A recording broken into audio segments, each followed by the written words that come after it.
Hi, folks. I think we'll just give a couple more minutes for everyone to kind of join before I start.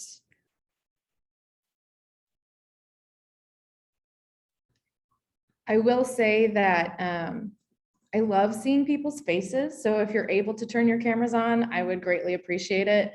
I am a theater kid by heart, and so seeing reactions kind of boosts my own energy. So I really appreciate that. Awesome. Fantastic. Okay. Well, I think I'll go ahead and get started. My name is Kaylee Garcia. I am the survivor advocate for the University of North Texas. My job is to support students who are dealing with issues related to domestic violence, sexual assault, stalking, harassment, and any types of other interpersonal violence. I'm also a staff advocate for the Dallas Area Rape Crisis Center. So I still continue to respond to hospital calls and hotline and things of that nature. So I do invite anybody to kind of ask questions throughout this. I'm super excited to present this research that I've done.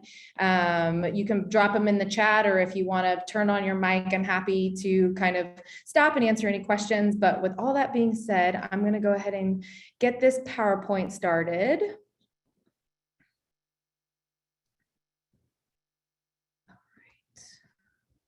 So make sure that I can see myself and see everybody else. Awesome. So as I mentioned, my name is Kaylee Garcia. I am with the University of North Texas. This webinar that I'm presenting is based on a chapter of my thesis research. My thesis was titled Creating a Public Pedagogy for Anti-Rape Activism, How We Learn to Advocate for Others. So what does advocacy mean to me? Oh, my thing's not working. There we go. We're all in a learning process here in the world of virtual presenting. So what does advocacy mean to me? I became a victim's advocate after years of kind of struggling to understand that the relationship that I was in was an abusive one. And I had never talked to anybody about what was going on out of fear that no one would believe me, that I was lying to get attention. And so it was just something that I kind of kept secret. After Christina Blasey Ford came and decided to go up front and tell everybody what happened to her, I felt, kind of emboldened. And I said, I've got to be somebody who also stands up for survivors and makes it known that not everybody who is a survivor of violence looks a very specific way. And so when I went into my undergrad and my graduate school, I knew that my main focus was going to be understanding gender-based violence and how we learn to understand survivors and their experiences.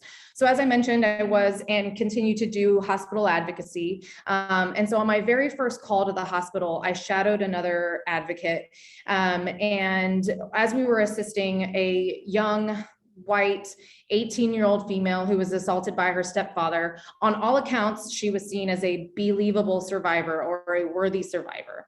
On my second call that I ever took, it was my first one solo. I entered the room and it was an elderly, unhoused person. And I thought to myself, what do I do in this situation? Hearing her tell me that this was not, or hearing her tell me that she wasn't going to report to the police because she didn't want to put another Black man in jail, really broke me down. She also told me that it wasn't the first time that it happened to her. It was just the first time that she got hurt. Each time I went to the hospital, I was met with unhoused women, immigrants, minors, intoxicated women, women of color. I was approached by police or husbands who asked me, is she acting like she was raped? Or what kind of injuries are saying that she was raped? And I started to wonder, where do we get these messages of what acting or looking like a survivor of sexual assault?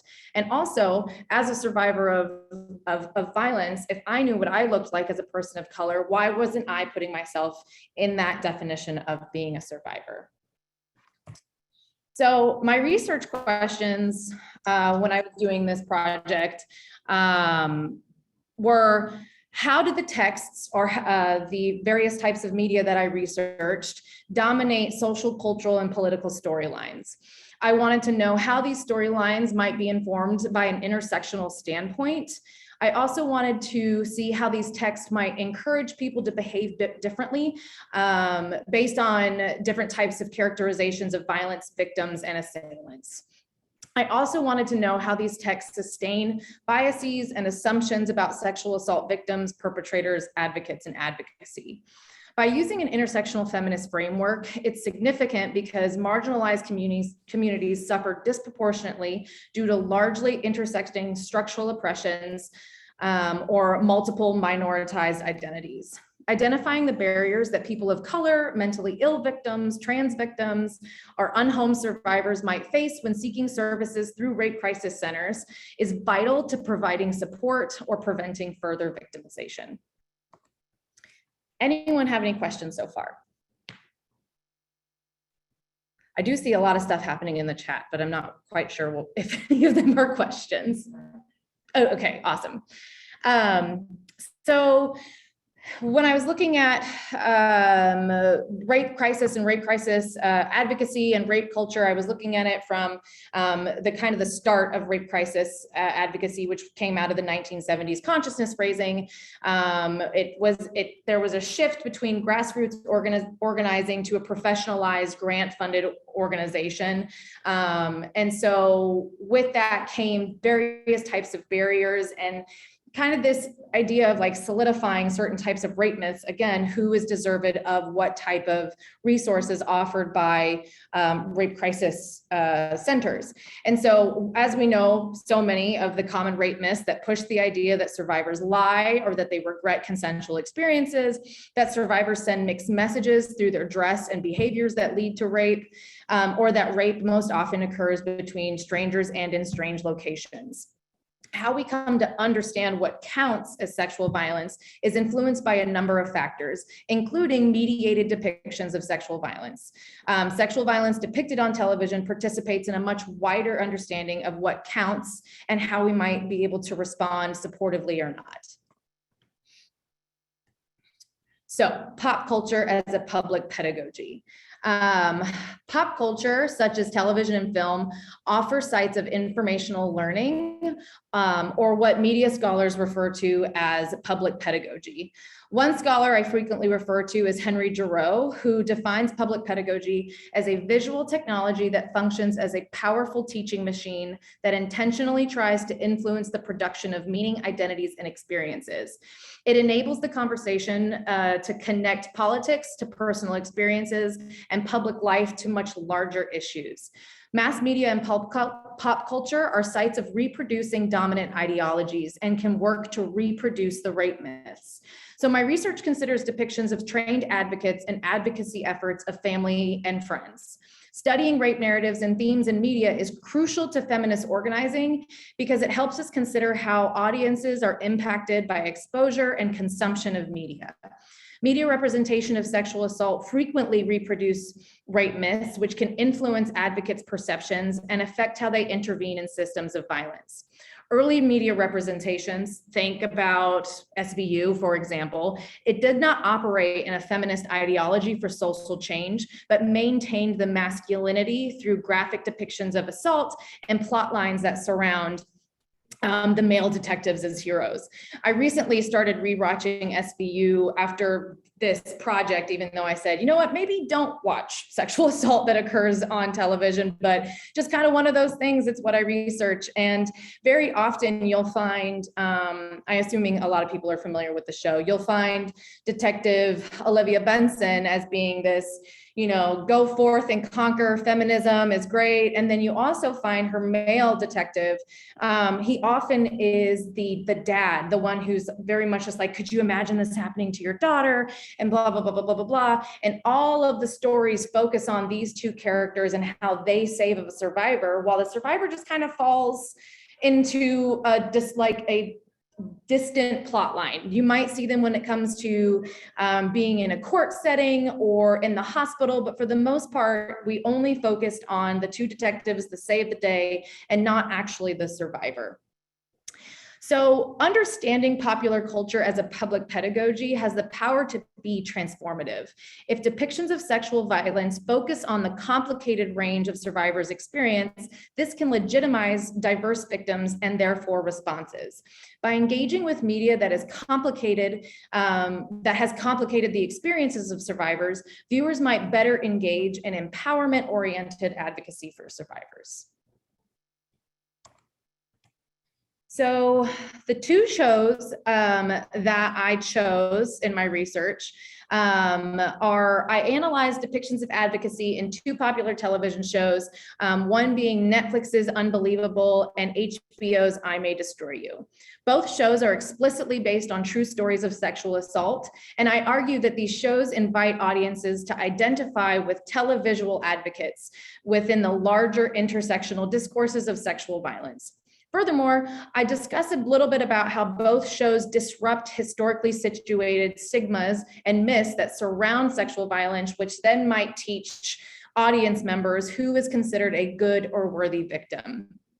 I suggest that Unbelievable and I May Destroy You function pedagogically to train viewers on how to engage in advocacy and build feminist counterformulations as a means of resistance. My goal is to demonstrate how various characters in both shows model advocacy by believing survivors and ultimately aiding their healing process by incorporating feminist perspectives related to community consciousness raising and victim-centered advocacy. Is there a way, I'd love to see a show of hands, has anybody seen either one of these shows? See some nods, see some shaking of heads. Awesome. Okay, so a little bit about the shows. Like I said, both of them are based solely on true stories. So Unbelievable is an adaptation of a true story of Marie. They used a pseudonym for her name, but it was based on a story called The Unbelievable Story of Rape, which was co-published by ProPublica and the Marshall Project. In 2008, Marie was 18 years old, and she reported being bound, gagged, and raped at knife point by a stranger who entered her apartment while she was sleeping.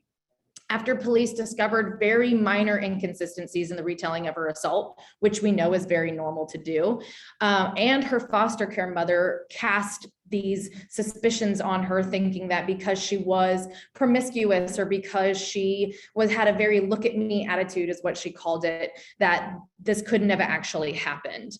Marie was bullied into recanting her statement and then was charged with filing a false report, which was a misdemeanor, punishable by a crime or punishable up to a year in jail.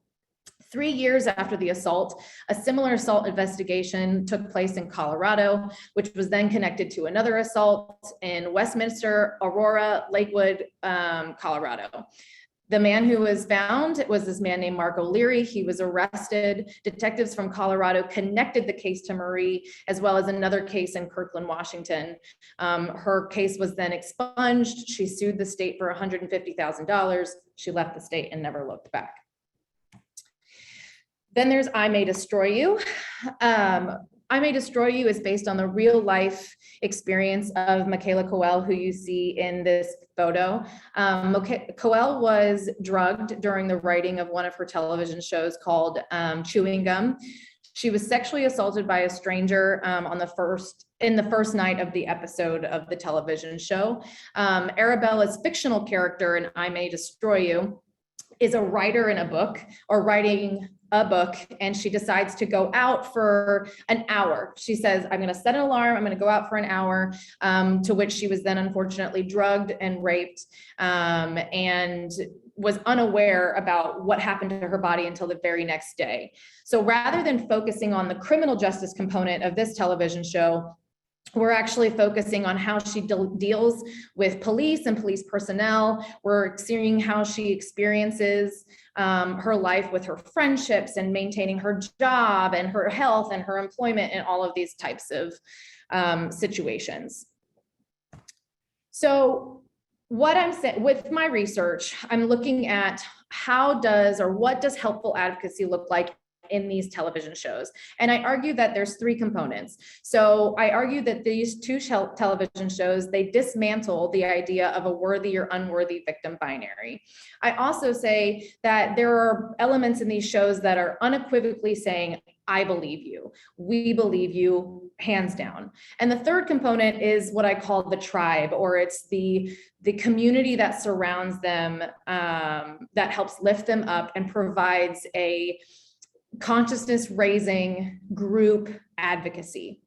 So, and I May Destroy You and Unbelievable, they inform audiences to see what helpful advocacy looks like, as well as the detrimental cost of not having an advocate in the aftermath of a sexual assault, i.e. Marie not being able to, Marie being charged with falsifying her report, despite going to the hospital, despite having photos taken of her body, despite immediately speaking to police.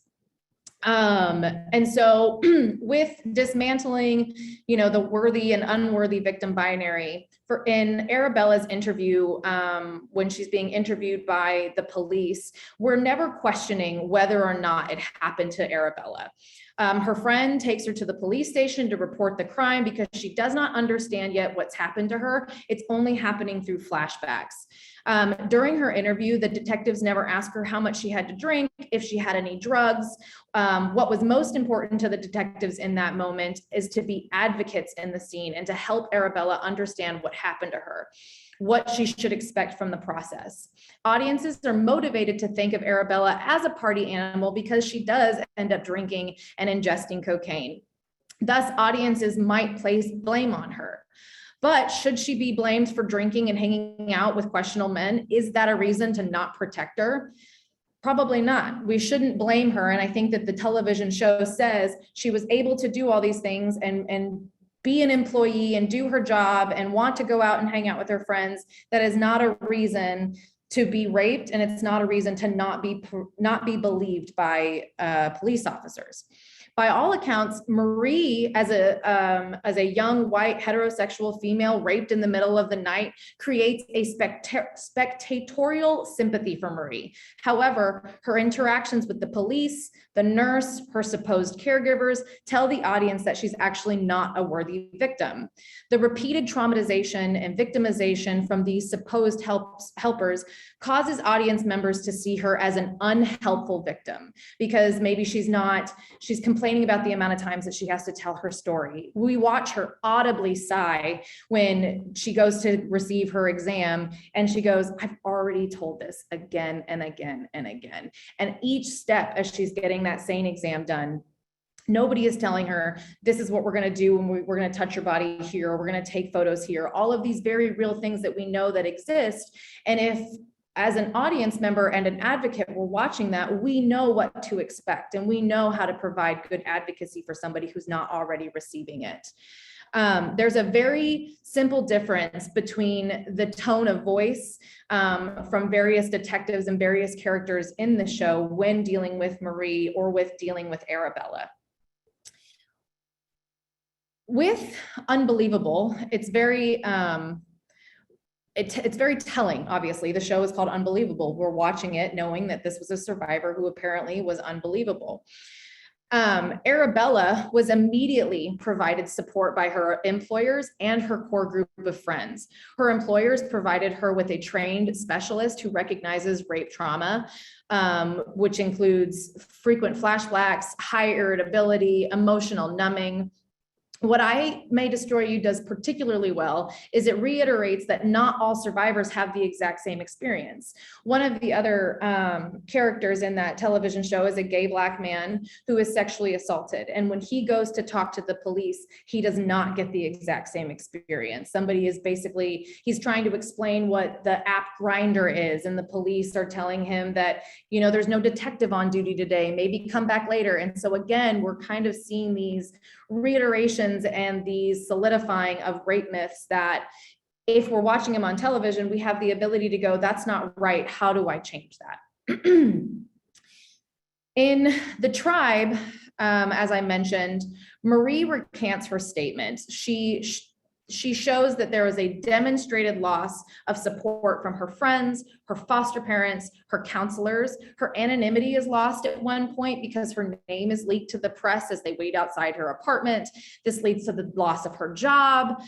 She slips into behaviors that cause her to lose her housing, such like drinking underage, which again, we understand as advocates that they go through these issues. Maybe they decide to numb through their drinking, and that's a normal reaction. And so as advocates, when we're watching this, we can stop having certain types of expectations for survivors by knowing that Marie went through a very, very traumatic thing, and we can believe her and we can advocate for her.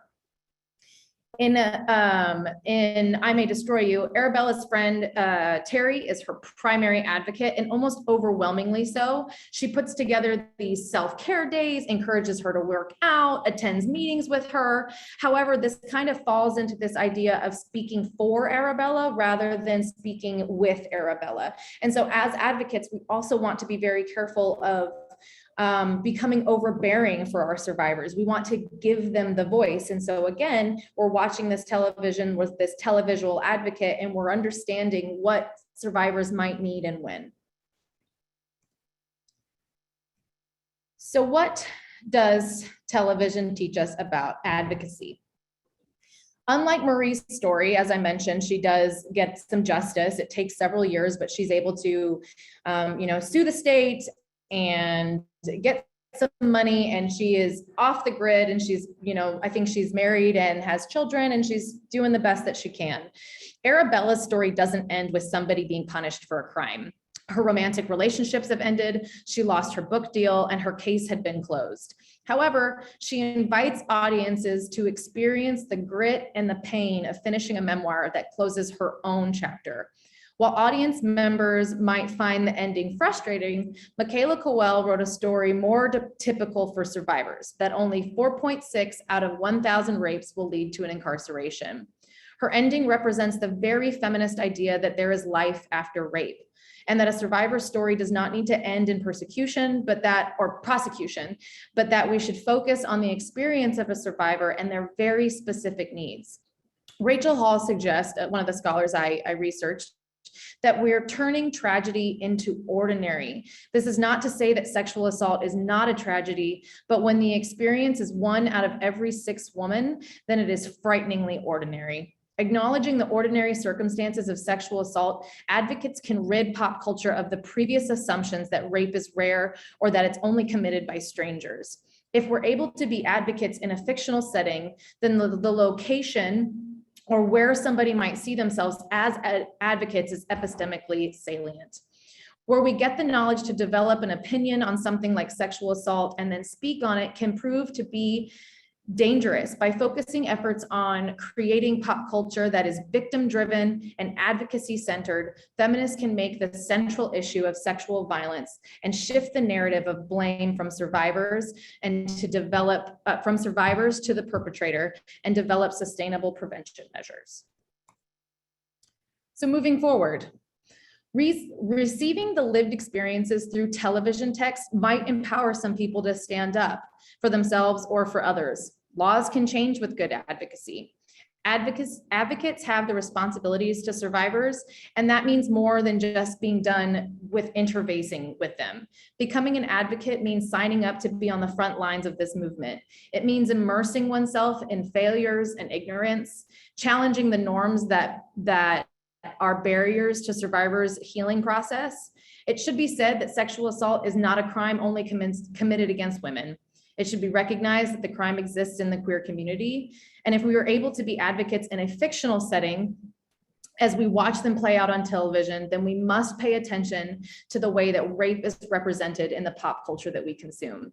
We must pay attention to how pop culture and media are influencing the way we treat victims of violence and how we might participate in ending it. By focusing efforts on creating pop culture that is victim experience driven and advocacy centered, feminists can make central the issues of sexual violence and shift the narratives of blame. On this note, I offer what I call my intersectional advocacy toolkit. This is inspired by a feminist scholar named Sarah Ahmed. She wrote the Feminist Killjoy Survival Kit, which as a feminist, we all might know what it's like sitting at a dinner table and then everyone going like, oh God, here she goes again. That's the feminist killjoy. It's more than just a model of self-care, but it builds resilience because she notes that feminism needs feminists to survive. We have to be there. The intersectional advocacy toolkit that I offer is a set of values and lessons, practices necessary to grow in our advocacy for survivors and support each other as intersectionally grounded feminist activists. So first, the personal is political. This is a rallying cry that suggests the individual personal experience and how we experience the world is deeply connected to greater social, ideological, political issues. For advocates, this means that we must embrace our survivors beyond the space of hospitals and rape crisis centers. Our dedication to advocacy must be far-reaching and world-changing. Second, we must invest deeply into intersectional feminism. We cannot aptly respond to all survivors of sexual assault without deep foundations in intersectionality. Being intersectional in our advocacy means acknowledging how feminist work, the early feminist work failed to include the experiences of the Black community, the queer community, and survivors experiencing poverty and homelessness.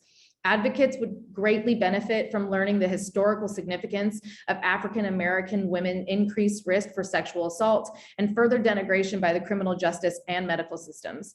Webinars that are provided by National Center of Violence Against Women in Black Community is an important starting point that decentralizes the women's experience, the white woman's experience. I have failed to see any implementation of prominent Black feminists or suggested readings by such people like Bell Hooks, Angela Davis, Patricia Hill Collins, or Audre Lorde. Furthermore, advocates must push for a stronger intersectional prevention. Each local program and statewide initiative employs the Center for Disease Control, Prevention, Public Health model and socio-ecological model in the efforts to combat violence. The public health model uses a four-step to address a public health problem such as diseases or epidemics. So here, when I'm taking a look at the CDC prevention and public health model, I'm just saying that we really need to, again, incorporate more intersectional thought into that. When I'm using the term feminist media, I'm coming back to these television shows. I also found a wonderful couple of TikToks, which I was very, very excited to use in my research. But some of them, one of them that I really love to talk about is a TikTok creator named Polly Pistol. She is an advocate in Washington, and she has created these short, cute little clips of what it's like to be an advocate and what it means to get a call and how to respond in both the hospital setting in front of a police officer or in the court system. And that's all I have for you guys today. I'd love to take any questions.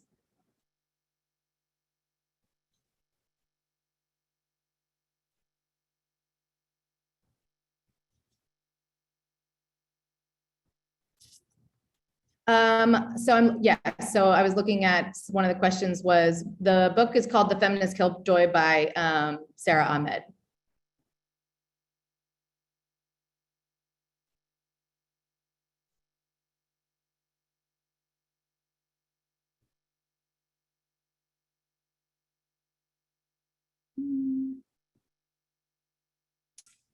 I haven't seen any more TikTok accounts for advocates. I know that we are at UNT trying to find a way to put together some little TikToks about what it's like for reporting on a campus. So that's something that absolutely we're kind of taking a look at.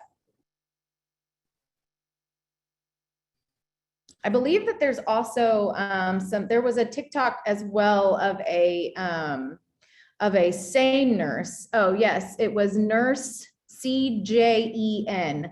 And she is a SANE nurse who shares the experiences of several survivors and her experience as a nurse.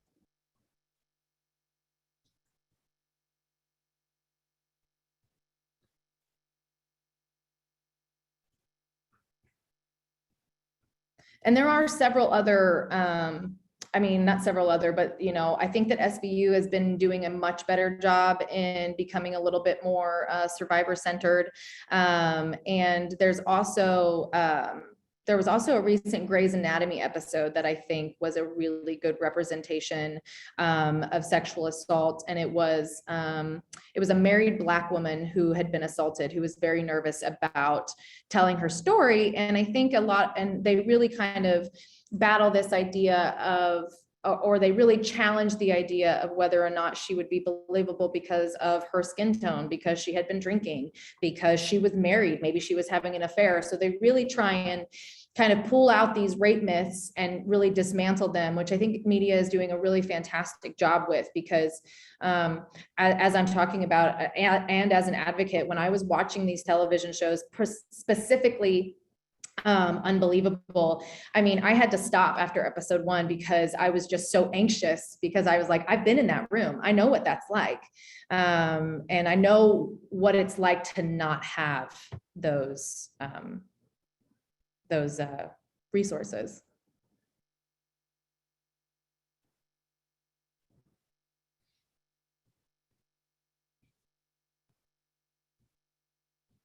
I think I killed my project in like 40 minutes. Had an hour and a half. So we have plenty of time. I don't see the book on Amazon nor on the page that was shared. Let me make sure that I have the title correct.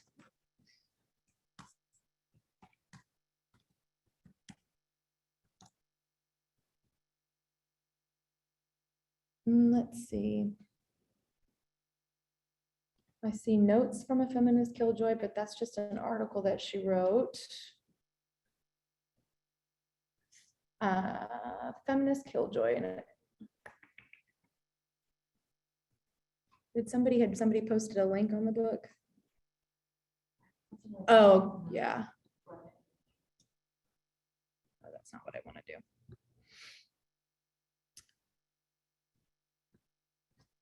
You know what? I think it might be Leading a Feminist Life, and she coined the term. Yes, that's the one. Thanks, everybody. It's group effort. It's been a while since I've actually done the reading, but it's a book it's definitely grounded my work. So I appreciate that.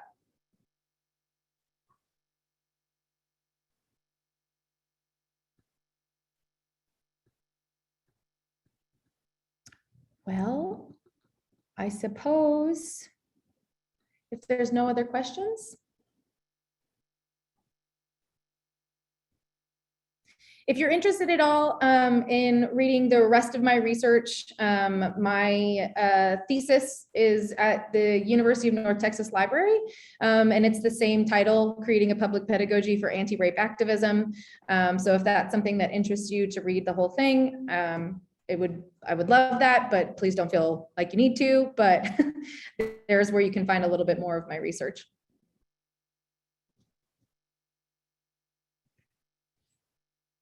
Thank you, everyone. Thank you so much.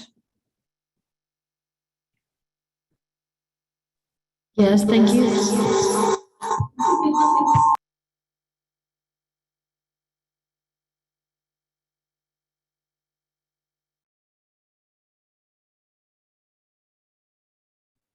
She did just drop the link for the thesis, if you're interested.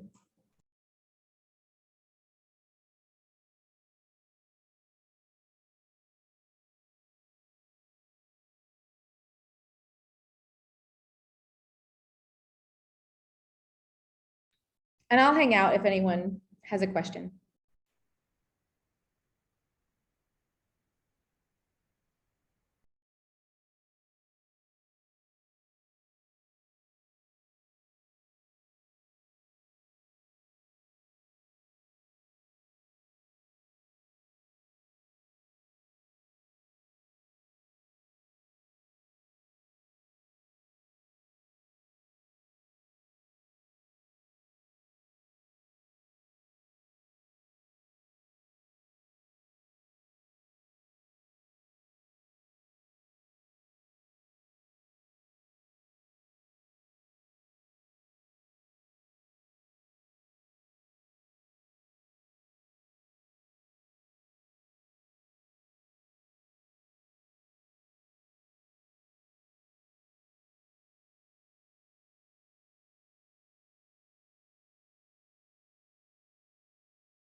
Thank you, Christina.